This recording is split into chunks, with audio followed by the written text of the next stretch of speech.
It was a bright sunny day, a balmy breeze was blowing, and all seemed calm and beautiful until... Looking down, we're coming into the home stretch. We have the green flag, we have the green flag! With a roar of modified engines and the familiar whistle of turbo blow-offs, heroes of speed from Guyana, Barbados, the Cayman Islands, and of course Jamaica invaded the Dover Raceway, intent on staging a wonderful carnival of speed under the banner Caribbean Invasion 2012. Not to be outdone, patrons of all shapes, sizes, and experience were there in force. Racers primed and ready, patrons out in force. Food and drink flowing abundantly and not a threatening cloud in the sky. Caribbean Invasion 2012 at the Dover Raceway was ready to begin. Though a bit late, race day at Dover got off to a pretty good start with the B32 and B27 race, which proved true to the old maxim, third time's the charm. The cars being paced twice after two false starts before finally getting the race off on the third try. And the race is off. George Bailey quickly pulling out into the front, establishing himself as a strong lead, slowing down for the total corner. George Bailey remains in Peter Jagon. We're also watching them. The way it started was the way it ended, with most of the driver positions remaining virtually unchanged for the duration of the race. At the end of the race, the assumed B32 winner, Dean Carothers, one of the executive members of the JRDC, had this to say on the race. The car is exactly the same that it was for this meet, because yesterday was Saturday, I was unable to qualify. So coming today this morning, starting from the back, I was very comfortable. There were 4 people ahead of me. And by the second or third lap, I had gained the lead. It was a very comfortable win. The person who finished second was the person who won the event. The last meet, Sebastian Ray, he was the meet champion at the Easter Carnival of Speed. Sebastian is a very good driver. He was making his car very, very wide. But he seemed to be suffering a little bit of problem. Maybe he had gear selection problems, I'm not sure. But I saw him losing concentration, and then I took advantage of one of those little lapses to get in front of him. After I got in front of him, it was pretty easy to stay ahead, because I think something may be wrong with his car. The other competitors, I don't know what happened to them. They were so far behind, I couldn't see them. Curiously enough, the same effort that went into maintaining those positions for the B27s, George Bailey, Heath Coswell, and Andre Anderson, and for the B32, Dean Carothers and Sebastian Ray, resulting in all breaking out of their classes and thus were not awarded any positions in the race. So the Bible was right. The race is certainly not for the swift. The Caribbean motorcyclists also had a good show in store for the crowd. Adrian Blake of Class A predictably maintaining the lead for most of the race with good showings for Halkin Rodney, the Bada Bada rider, and Bajan Terence Oliver, also of Class A. Robert McDonald and Coswell Lewis from Class B. The race seemed entirely predictable well into the final lap for the Class A riders until literally seconds before the finishing line. Andre Norman snatched the victory from Adrian Blake, much to the crowd's delight and also to Adrian Blake's surprise. To get that first place, if Andre maintains this will be his very first place in Class A. Adrian Blake must be sweating. The time is running out, and a great job by Andre Norman. Adrian opened the gate. Robert McDonald comfortably held on to his first place position in the Class B category. For the MP4 MP3 Race 1, the word was anticipation. Of course, you know, that's a noun. And I guess the new definition is the state of excitement resulting from the beginning of the MP4 MP3 Race 1, especially when giants David Somerville and Doug Gore take the grid. With the level of anticipation that could be felt at the beginning of this momentous race, the word certainly could be redefined just for this purpose. The crowd was already excited with news of David Somerville's record-breaking qualifying time of 1:17.755 and expecting nothing less than nail-biting challenges from the beastly ATL Audi TT, driven by Doug Hollywood Gore, despite the car's added weight. So imagine the fever pitch when no sooner had the race begun that there was Peter Ray right alongside Doug Gore, seeming ready to snatch the second place position. It's Doug Gore. Can you believe it? There was Peter Ray right beside Doug Gore, and he's still maintaining that challenge. David Somerville out in front, Peter Ray right behind Doug Gore, keeping the challenge strong, and Matthew Gore chasing Peter Ray with all his might. In MP3 we have Andre Anderson still maintaining his lead with Heath Coswell behind him. Doug Gore is making a challenge on David Somerville, but he pulls away. The Evolution is flying, ladies and gentlemen. Now going down the straight into the Jamaica Automobile Association corner. David Somerville extends his lead, but Doug Gore is catching him up with superior traction right there. And let us see what happens now going down into the Caribbean Cement corner. The Evolution, driven by the King, David Somerville, is showing really well on the track right now. Going into the Caribbean Cement corner, we're still following the top three. David Somerville, Doug Gore, and Peter Ray. Peter Ray still making his challenge at Doug, but Doug still focusing his efforts on Somerville. Let's look at the rest. Here we go again. And Peter Ray challenging Doug Gore once more. After a few tries, Ray finally did just that, edging past Gore just outside of corner 2 into the tire warehouse corner, though the victory was short-lived as Gore immediately reclaimed his position. Ahead of Doug Gore, but Doug Gore takes the lead back. We can always expect it. He makes another challenge. He seems intent on claiming the second place from Doug Gore. In all this, the King, David Somerville Jr., maintained a comfortable lead as the bright red Total-sponsored Evolution 8 practically flew around the track well ahead of his two main competitors. Not to be outdone, Andre Anderson in his red Total-sponsored Mavic took the lead in the MP3 category and firmly held on to it for the duration of the race, racing ahead of Paul Andy Bod and Peter Bull Thompson from the MP4 category, maintaining his plunder after what could have been a catastrophic impact with Paul Bod in the JAA corner. David Somerville went on to leisurely win the MP4 category ahead of Doug Gore in second, and Gore's biggest challenge in this race, Peter Ray, in third. Andre Anderson won the MP3 category, followed by Dean Shaw. At the end of the race, Team Zoom Zoom was in jubilant spirits following the spectacular performance by Peter Ray. He offered this review of the race. Qualifying wasn't that good. I was third on the grid, but probably about 4 seconds off David and Doug. But I knew at the start the car has incredible move off for a rotary with very little torque. I was able to pull along Doug and actually stretch him into corner 1, but I was being a little timid on the braking, and he shot past me under his braking and took the corner. But as I pressured him, I noticed he was stepping out on the rear. So was I. But I kept the pressure on and passed him down the back straight. He late braked me again. And then on about the 4th to 5th lap near the end, I started to get a pedal creep, and I said, let me just back off. But, I just gave the crowd a little taste of what's to come. With Kyle Gregg and Alan Chen in first and second positions on the grid, the interest of the crowd in this race was certainly aroused. The memory of the crash that caused the tenuous rivalry between the two was still fresh in the minds of many. Both racers had different takes on the incident at the last meet. He went to the left of the guy, I went on the inside. The guy's front wheel touched my back left wheel, flicked me up in the air, and I head straight down into Alan. It's a racing mistake that he made. Yes, he came into contact with another car, but in my mind, if you're in trouble, cut your speed. With that said, everybody was expecting this rivalry to play out on the track. Being a Caribbean race, the CMRC2 MP1 MP2 race featured a driver from Guyana, Harold Hopkinson, and two brothers from Barbados, Mark and Kurt Thompson.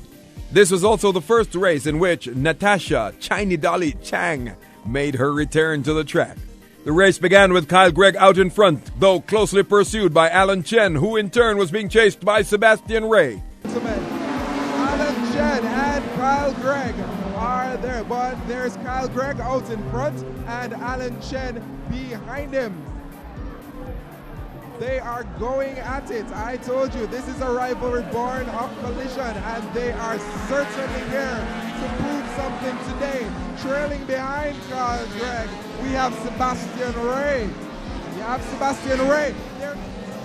And now we're seeing the rivalry and the competition between Alan Chen and Carl Gregg pick up just a little bit, only to slack off once again.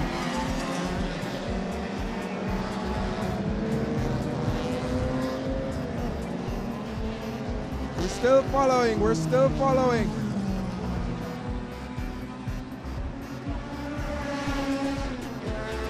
There it seems that Alan Chen takes the inside and comes right past Carl Gregg. But Carl Gregg is not letting it go that easily. Carl Gregg takes it back, rolling on the inside. But Alan Chen goes again, almost beside him, almost gaining the advantage. But once again, falling behind Kyle Gregg. We're seeing, maybe we could interpret this as a little bit of cautious driving. We're not sure, but let's watch how this competition plays out. Let us see how this competition plays out. After rather relaxed driving from most of the other drivers, the race ended with almost all the positions established from the first lap, holding true to the end. Kyle Gregg winning the MP2 category ahead of Alan Chen. A little breathless in the aftermath, both drivers seemed quite pleased with the race. It was a good race. I mean, Alan has been faster than me for the past 2 race meets. So I said to myself I had to get a good start because I was starting second. But my confidence was there. I know I got a good start. Once I got in front of him, I said, all right, just drive good, drive defensive, drive fast. And I said, you can take him out. You can go for it. You can win it. And at one point, you got side by side with me, and I was, the adrenaline rush started kicking. And you said, no, not one. But it was a good race. That means it's just the first race. I mean, I have 2 more races, but Alan has been fast, very fast. But I'm surprised still I beat him. It was a pretty good race. He drove very clean, because I made a pass on him and he accepted it, because I was a little faster on the corner. He kind of jumped the start, and his car is also faster than mine, so you see him pull away and take the lead. But it was a good, clean race. Any chance of beating him in the next race? I don't know, his car is fast. But you are faster than him, you were able to make a pass on him. And we know that you have a bag of tricks as well. Yeah, well, I can make a faster lap time. But because of the straights, it's kind of impossible for me to actually pass him on the straights. So and he's driving a protective line. So all in all, I mean, I'm satisfied with the second. I'm not an eager person for first. As long as we're out there, we have some fun and tussle and thing and a clean run, we're good. Tariq Minot won the MP1 category, followed by Natasha Chang. Anticipation once again peaked with the start of the second race in the MP4-MP3 set. One big thing had changed, however. Peter Ray, having been disqualified from the first race due to not having time to change into the proper tires, and thus racing on older tires, started from the back of the pack, and as public sentiment would tell it, freeing up Doug Gore to focus on taking down King Somerville. The race kicked off on the very first try, and the racers let their vehicles loose. In a tightly knit pack at the front were David Somerville, Doug Gore, and Matthew Gore, though that auto was soon due for quite the shake-up. Doug Gore in second, and Matthew Gore challenging his brother, but he spins a little bit, but he seems to have regained control and he's coming down. There's Heath Coswell right behind Doug Gore, and Bull Thompson making a strong challenge. Doug Gore and Somerville are fighting it out. Somerville is Doug Gore is right beside Somerville, and he makes a pass right in the AC Delco corner. Somerville is not letting it go that easy. The 2 Dover Giants kept up this duel into the second and third laps, and while the crowd kept one eye on them, their focus was soon turned to Peter Ray, who had certainly given the fans a reason to expect spectacular performances on the track. Battling his way from the back past Bull Thompson, it was apparent that Ray had set his sights on the top 3 at least, as he doggedly tried to unseat Heath Coswell from the 4th position for the better part of the second lap. And there goes Peter Ray once again. Now he's in front of Heath Coswell. Peter Ray has taken Heath Coswell's position. With Coswell down 1 position and Matthew Gore realizing the very real challenge being presented by the new 4th place holder, the focus of the race seemed to have wholly shifted from the front, where Somerville and Gore continued to battle. Realizing the danger was one thing, but repelling the challenge was another thing entirely, as Peter Ray, after not much time, also claimed the 3rd place from Matthew Gore. All this counted for naught, however, when not long after, Peter Ray stopped completely just out of the Carib Cement corner as a result of stones getting through the two fans at the front of the RX-7 and completely shutting down his ECU. Really, quite disappointing after the great gains Ray made so far in the race. The race ended with little else in the way of excitement, though just before crossing the line, King Summerbell made a last-ditch effort to make it past Doug Gore, though Gore was successful in retaining the win. We definitely had to talk to Doug Gore on the win, especially looking back at the trouble Peter Ray gave him in the first MP4 race. We did some changes, the fuel pressure was off. We did some changes to the handling of the car. Car was all over the place on the first time I went out, to the point where even Peter Ray was behind me hounding. It was like a scary out there on the first race, and I said to the guys, I said, I can't drive the car like this for the rest of the day. I mean, this is madness. As I said, the crew went ahead and did some adjustments, and it all worked out right. And I'm really glad that I can pull it off. The thing is that my car will be reliable. It will be there, every race as long as I don't crash. And knock on wood. As predicted, Andre Anderson claimed the win in the MP3 category. Looking at our audience in the chat room, some are saying it's a joy to have females in the race. And the B38 race was met with some excitement, mainly due to the female presence in the race. For the second time on the race day, Natasha Chiny Dolly Chang was taking to the track, and for the first time for this meet, the Princess Samantha Summerbell was in position on the grid. The NCU team took the time to find out from these two ladies for a standing sit-down on their mental and physical prep going into the races. Okay, still not as confident, still doing this as a learning experience, but gonna go out there and do my best, see how it goes. Hopefully I'll do well. It didn't take any encouragement, I've been missing it. I took a little break for personal reasons, and I missed it so much for the couple of years that I was away. It's an undescribable feeling to be back on the track. So what, a cat fight then? No, not a cat fight, but we'll have a little bit of fun warring. It's all in the sport. Also making a return was Linkroy Small, who experienced quite the crash in the last meet, dealing with extensive damage to his Mitsubishi Evolution 4. When asked about the crash itself, Linkroy had this to say. Was coming around corner 2 there, right? The traffic was very wet and slippery, and I just picked up a slight skid, tried to correct it, overcompensate, and the car ended up in a spin. And my good friend Spencer with me, I'm determined that I shouldn't have any fender or any bonnet on my car, so I'm just rip off the whole front of my car and so. But it's racing, there was nothing that the other driver could have done. So we'll just rebuild and we'll come back and we're here for represent today and for make up for that last race. So, back he is, but is he up to par? Can we expect to see him at the front of the pack again? Well, yeah, man, because most of the work was just cosmetic, so it never affected drivetrain or engine performance. So we're going to start at the back again today, because as a 7-day Adventist, I couldn't qualify yesterday. And last time we start from the back, and then God just pushed me right up to the front. So there's a hope that today now God just basically push us up back to the front, and we start out the thing. Right, we're just really glad to be back. I'm really thank the team, Extreme Performance, JPS, and HS Engineering for getting me back here to make a show for myself.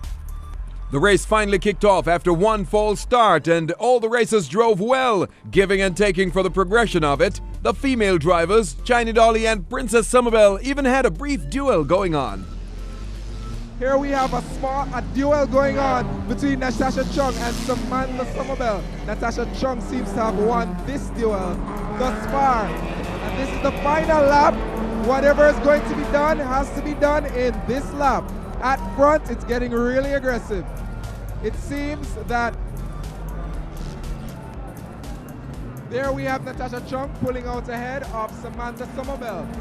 Yes, and she's holding that lead in front of her. But in front, we have Peter Jagon in first place, and Kirk Diaz seems to be unwilling to let it go. He's still holding it. At the end of it all, it was Sheldon Morgan who claimed the checkered flag, and not Kirk Diaz, who was found guilty of breaking out of his class, though he crossed the finishing line first. Excitement was like the tide at Caribbean Invasion 2012, surging and retreating based on the current occupants of that 1.6-mile glorious closed-circuit roadway. The power-packed CMRC 1 race featuring drivers from all participating Caribbean territories, was one such event that had the tide of excitement surging. David Somerville, Doug Gore, Peter Ray, Bull Thompson, Stuart Williams from Barbados, Andrew King from Guyana, George Bailey, Andre Anderson, Paul Bodd, and J.R. Hides from Cayman. These were just a few of the names featured in what promised to be an exciting event. But seconds after the flash of the green flag, with a screech of metal and a giant plume of dust, it became apparent that it was not meant to be so. And as we saw in the first couple of oh no! Whoa, whoa! Doug Gore smashes out. We have the green flag once again, as we saw in the first couple of oh no! Whoa, whoa! Doug Gore smashes.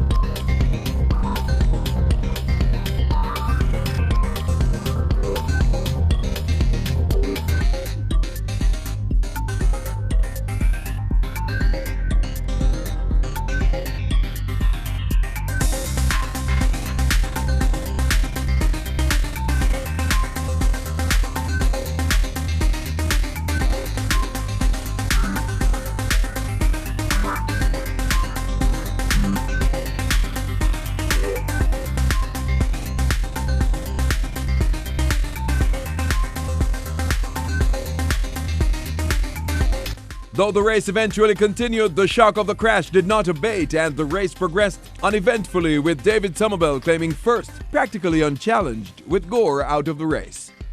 We caught up with an emotional Gore after the race, who gave us his take on the crash. We started out coming down the straightaway. I had already decided in my mind that, it's the first of the Caribbean series, 1 out of 3 races. I was just going to basically stick behind David and see if he made a mistake and pounce on him at that point. At that point, it didn't make sense, me trying to take out David or David trying to take out me. Something that we'd actually talked about beginning of the day. As long as we're out there now to try and keep it safe. It's just a pity both of us now coming down the straightaway. I was right behind David, waiting on his brake lights to come on, because I know that I can brake later than him. And then all of a sudden, I just felt a hit around in my back. And boy, all hell broke loose after that. The car just kept going and going. It felt like forever. And feeling the car going up in the air, dropping back down, going up in the air. I just thought it would never end. And finally hitting into the tire barrier down the bottom. But the car is really, really, really bad, the damage. I don't think you're going to see me back at Dover for the rest of the year. It's that bad. I just hope it's not the end of my racing career, because we had so much invested in this car, and the amount of damage that we have now seen is not good. But while the car is damaged, how are you doing? I'm all right. I'm feeling a little sore in my neck and my shoulders. I know I'm going to get a little whiplash pain, but I think I'll be all right. And as I said, it's more emotional right now. Just realizing that this could be the end, and I don't want it to be the end. I've been racing for 17 years, and as I tell you, we've invested so much in this car right now. So, who knows what will happen in the future. Gore went on to talk about the car, which, according to initial reports from the ATL team, is severe. So much so that the car would have to be shipped back to Germany for inspection and hopefully repair. This is certainly not the way Team Jamaica, or anyone for that matter, saw this race going down. For the second race of the CMRCM MCA MCB motorcycle race, the riders went out on the track and rode well throughout the event, though it started and continued rather uneventfully for most of the race. In the final lap, however, Halkin Rodney took quite the spill coming out of the AC Delco corner. Fortunately, it looked worse than it actually was, and he was able to walk off the track without assistance despite the pain he must have been feeling. This time around, Adrian Blake ensured that Andre Norman did not pull off a repeat of the first CMRCM race and steal his thunder, remaining firmly in the first position for the duration of the race. Truth be told, the B45 T&N events are usually moments when the tide of excitement lowers a little at Dover race days. However, this apparently mattered not a bit to the drivers, a couple of whom took to the track intent on making it exciting. After race 1 in this category, which saw the AD wagon driven by Patrick Ricketts give the Mitsubishi Evolution driven by Glenroy Allen quite a warm time, both from the B45T, Patrons were a bit more excited to see what would happen in race 2. Unfortunately, Glenroy Allen dropped out of the race early, seemingly for mechanical reasons, and thus the rematch between the AD Wagon and the Evolution was not to be. Patrick Rickett set his sights on greater things, however, and went on to grab the first place position in convincing fashion from Nealon Barrett. In addition to the Glenroy Allen exit from the race, Anthony Buchanan also spun and crashed out of the race. Of course, who could forget Herbie, driven by Matthew Isaacs of B45N, who, though he maintained a consistent position at the back of the pack, the far back, still maintained quite a bit of support from the adoring crowd. The absence of Doug Hollywood Gore was glaringly obvious, and despite several valiant challenges by Peter Ray on the King, David Somervell, the race ended in much the same way as it began. David Somervell in first, Peter Ray in second, and Andre Anderson in third. Between CMR C1 Race 2 and B27 B32 Race 2, the audience was treated to a spectacular display of driving prowess and vehicle power as the orange BMW 1M from the Stewart Automotive Group, driven by Christopher Teach McFarlane, drifted artfully through several of the track's corners. During the periods when nothing was happening on the track, patrons also sought to create their own excitement, with varying degrees of success.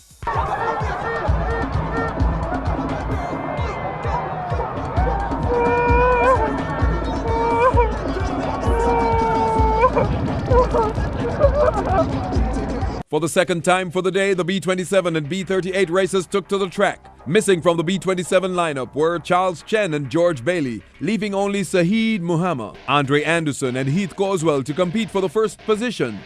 The race progressed rather uneventfully, although Andre Anderson and Heath Coswell, despite crossing the finishing line in first and second positions respectively, broke out of their class, leaving Saheed Muhammad to win by default. Dean Carotas claimed the win in the B32.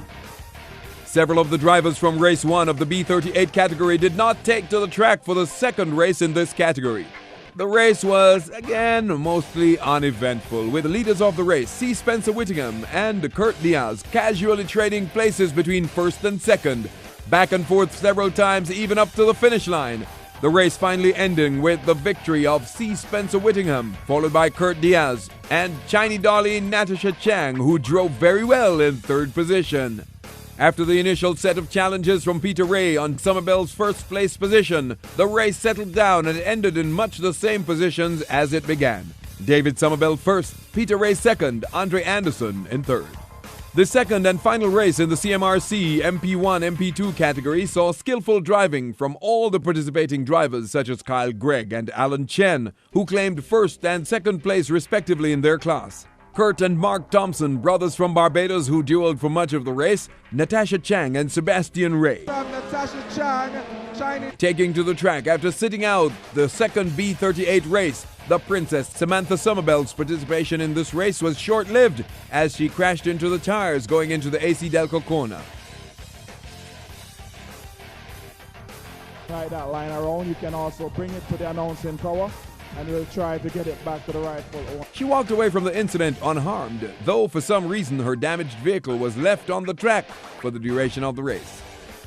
In the aftermath of the race, the winner, Kyle Gregg, had this to say about racing techniques, the crash between he and Alan Chen, and his detractors now that the final race that pitted his skills against Chen's had been run. I mean, last race, some people, you have the Alan Chen fans and you have the Kyle Gregg fans. That is fact. Last race meet, if you look at any race car driver, what I did, the crash with Alan, that is total racing. If that rookie never touched me, the race, maybe Alan would have got in front of me, who knows? But it wasn't my fault. Right? Some people say it's my fault, but I shouldn't have gone down. But where you pass people? Not on the inside. I just passed Alan Chen on the inside. Where I must pass him. But aggressive driving, you have to do it sometime. You have to muscle up. But at the same time, you have to be smooth because smoothness is faster. But I guess I shut up the Alan Chen fans today. Thunder Sports, the melting pot of drivers and an all-out melee of skill and daring, had the crowd once again on their feet and alive with anticipation. Several of the drivers who were slated to participate were absent from the race, but despite this, the lineup of drivers, including David Somervell, Peter Ray, Andre Anderson, Heath Coswell, Mark and Kurt Thompson, Tariq Minot, Kyle Gregg, Alan Chen and George Bailey was no less impressive, with his main rival Doug Gore out of the race due to the catastrophic accident that saw the end of the ATL Audi TT's participation in the race day. David Somerville seemed to say to himself, "Let's make this a challenge then," and opted to start the race from the very back of the pack. Pacing complete and with a flash of green and the deafening roar of engines. They are off. Andre Anderson out in front with Peter Ray. Close, very close to it. Peter Ray pulls out in front of Andre Anderson. And there is Heath Caldwell in third. Oh my word, look at that. The three of them are up there and Heath. Peter Ray decisively claimed the first position, hotly pursued by Heath Coswell and Andre Anderson. Into the second lap of the 12-lap race, brothers Kurt Thompson and Mark Thompson once again began the duel that marked their presence in the CMRC1, MP1 and MP2 races. This time joined by Don Gilbert and then Alan Chen, who came and saw and left the brothers' duel behind to pursue his own rival Kyle Gregg. Though starting from the back, David Somerville had no intention of remaining there, and after a series of skillful passes, increased his position to fourth, joining Peter Ray, Heath Coswell, and Andre Anderson at the head of the race. Heath has taken Anderson's position. Anderson on the inside comes around and takes it back. They're side by side. It is nail-biting, but Coswell is just a little bit in front, and Somerville is hanging behind them. Back his lead. Somerville still holding it. Coswell going for it again. Not so. As Anderson struggled mightily against Coswell, Somerville made his move, the result being nothing less than what we have come to expect from the King. Kyle Gregg and Alan Chen eventually did find each other on the track, and this time, fight it out they did. Distance has closed significantly. Now to the front of the race. Back. Look at that. Kyle Gregg on the outside in the tire warehouse corner, but Alan Chen still maintaining lead. Kyle Gregg now on the inside, seeking to make that pass. Still, he is behind.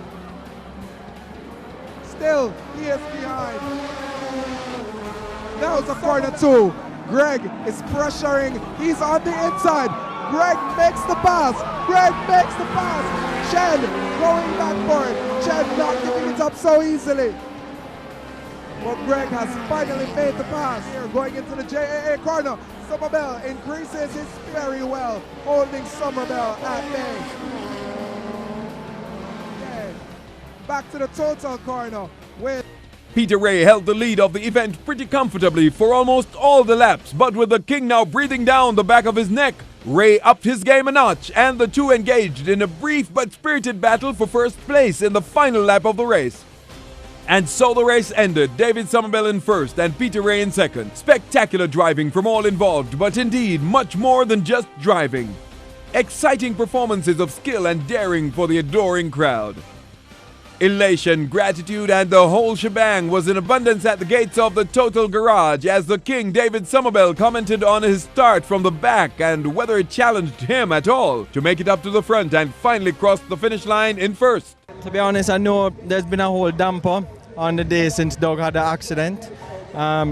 It definitely puts a damper on racing at Dover when that happens, and I could see it, and I think the fans wanted something different, wanted some excitement. Could have gone anyway. I could have, I didn't know if we could beat Peter. Peter was really fast today. I've had a battle with him all day. I mean, I haven't been able to pull him, so there was definitely concerns. It wasn't that I was sure I was going to win or anything like that. But it's really for the fans, and it came out, today has been a day that just everything has worked out in my favor. Some days it's like that, can do no wrong, and that's one of these days, and give thanks for that. At the start, I said, I wonder what I'm doing here, because really, I'm a little concerned, but some days, as I say, everything works right, and today was one of those, and I'm glad I did it. I think the crowd enjoyed it. It wasn't to be boastful. It was about the spectators and giving them something to excite them, because I could say, as I say, they're a bit down after Doug's accident. So.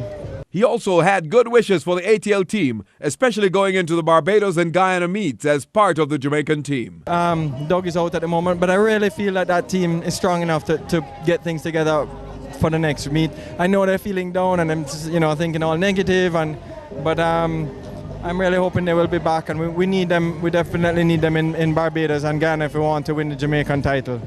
And thus, the morning and the evening was race day. Beginning with a bang and ending with a roar, we saw powerful racing machines driven and ridden by talented men and women, skillful defense of position and daring challenges from both the expected and the unexpected. Unfortunately, race day also saw its fair share of crashes and accidents, such as Doug Gore's frightening exit from the CMRC1 first race, Halkin Rodney's tumble, drop and spin in the CMRCM second race, and Samantha Somerville's aggressive challenge on the tire barrier in the CMRC2. Spinouts, blown engines, and other mechanical mishaps were not absent either.